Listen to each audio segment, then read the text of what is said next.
Hello guys, welcome to another video in which we would be discussing about how to fix Apple Watch weather complications not working. Are you having trouble that your Apple Watch weather complication is not working?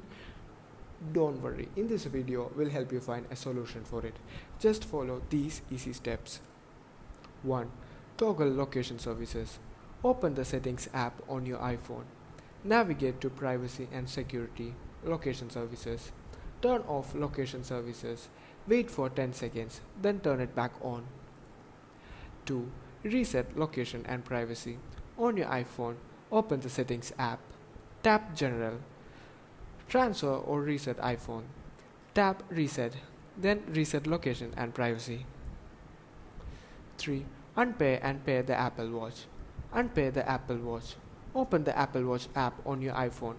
Go to My Watch tab and tap All Watches. Tap the eye icon next to your watch. Then tap Unpair Apple Watch. Follow the on-screen instructions to confirm the unpairing process. Pairing your Apple Watch. Charge both your iPhone and Apple Watch. Open the Apple Watch app on your iPhone or tap Start Pairing if needed. Follow the on-screen instructions to pair your devices, including using the camera for setup or manual pairing if necessary. 4. Set default location. Open the weather app on your Apple Watch.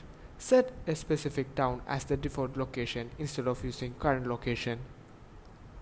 Thank you for watching.